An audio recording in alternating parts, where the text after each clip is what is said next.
اکبر کا یہ آپ کا استقلال، آپ کی یہ جو شان ہے، آپ نے یہ جو منکرین زکوٰۃ اور دین کے منکروں کے خلاف جہاد کیا، میں سمجھتا ہوں آج اگر دین باقی ہے تو اسی خدمت کی وجہ سے باقی ہے۔ آپ نے ساری زندگی اپنی حیات پاک میں اپنے آقا کی خدمت کی، اور جب خلیفہ بنتے ہیں، جب آپ کی بیعت خلافت کی جاتی ہے، ایک بچی روتی ہوئی آتی ہے، آپ کہتے ہیں بیٹا رونا کیسا، تم کیوں رو رہی ہو؟ اس نے کہا اے ابو بکر، جب خلیفہ نہیں بنے تھے ہماری بکریوں کا دودھ دوہا کرتے تھے، آج خلیفہ بن گئے ہو، ہماری بکریوں کا دودھ کون دوہے گا؟ آپ نے فرمایا قسم ہے پالنے والے کی، میں خلافت کا بوجھ جو ہے وہ مجھے تمہاری خدمت سے نہیں روک سکے گا۔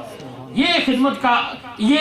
عوام کی بہبود کا عالم ہے کہ آپ ایک طرف تو خلیفہ ہیں، ادھر عوام کی خدمت میں لگے ہوئے ہیں، اور پھر ساری زندگی آپ نے اپنے نبی کے دین کی یاوری کے لیے، اپنے نبی کے دین کی سربلندی کے لیے اپنے آپ کو سیسا پلائی دیوار کی طرح سامنے کھڑا کیا۔ حضرت عائشہ صدیقہ رضی اللہ تعالیٰ عنہ آپ فرماتی ہیں سیدنا صدیق اکبر سارا دن آپ خلافت کے کام کرتے، لیکن جب رات ہوتی تو آپ کے بستر سے آہوں کی آواز آتی، جب رات آتی تو پھر آپ کی آنسو جو ہیں وہ رکنے کا نام نہیں لیتے تھے، حتیٰ کہ حضرت عبداللہ ابن عباس نے بھی لکھا، لوگوں تم کہتے ہو ابو بکر جو ہیں یہ صرف بخار کی وجہ سے دنیا سے گئے، میری بات سنو، آپ کے وصال کا جو سبب ہے وہ نبی کی جدائی ہے، نبی کی جدائی ایسا سبب ہے کہ جس نے آپ کو موت تک پہنچایا ہے۔ اور پھر آپ نے، لوگ تاریخ نے دیکھا کہ آپ سارا دن خلافت کے کام کرتے، اور جب شام کا وقت آتا ہے صحرا کی طرف نکل جاتے، لوگوں نے دیکھا کتنی بار آپ کو صحرا میں بیٹھے رو رہے ہیں، واہ نبی یا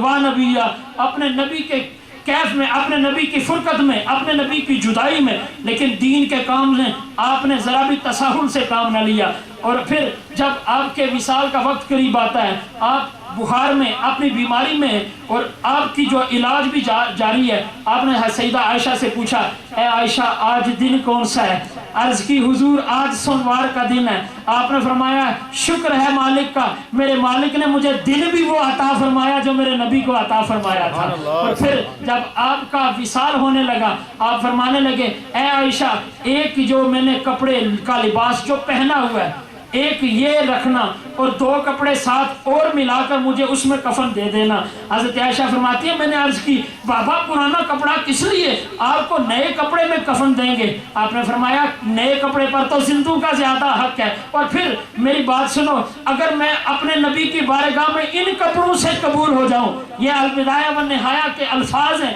اس نے کہا، کہتا ہے کہ سیدنا صدیق اکبر فرماتے ہیں کہ اگر ان کپڑوں میں میرے حضور مجھے سینے سے لگا لیتے ہیں تو وہ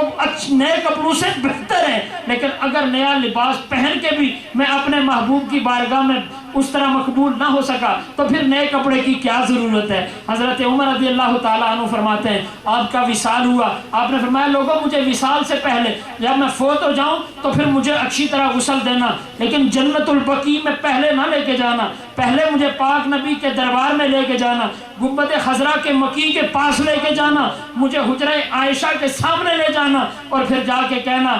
یا رسول اللہ ھذا ابو بکر، اے اللہ کے رسول ابو بکر آیا ہے، حضور یہ آپ کا یار غار آیا ہے، حضور یہ آپ کا ہم نشین آپ کا یار آیا ہے۔ حضرت عمر عرض کرتے ہیں جب ہم حضور حضرت ابو بکر صدیق کو لے کر حضور کی بارگاہ میں پہنچتے ہیں، فرماتے ہیں کسی شخص نے دروازہ نہیں کھولا تھا، جیسے ہی آواز آئی یا رسول اللہ ھذا ابو بکر قد انفتح الباب، دروازہ خود بخود کھلا، اور فرماتے ہیں ہم نے خود سنا اللہ کے رسول نے خود فرمایا ادخل الحبیب الی الحبیب، اپنے یار کو یار سے ملا دو، یار یار سے ملے، اور پھر قیامت تک کے لیے یہ اللہ کے نبی کے پہلو میں لیٹ گئے۔ اس شخص کی، اس آدمی کی شان کے کیا کہنے، جو زندگی میں رہا تو بھی نبی کے پاس، جب لحد میں چلا گیا تو بھی نبی کے پاس، اور پھر دیکھیے وہ کتنا خوش نصیب شخص ہے جسے گنبد خضرا کا ٹھنڈا سایہ نصیب ہے، جسے نبی کا پہلو نصیب ہے۔ اور پھر حضرت امام محمد بن سیرین نے فرمایا، آپ فرماتے ہیں اگر میں یہ کہوں کہ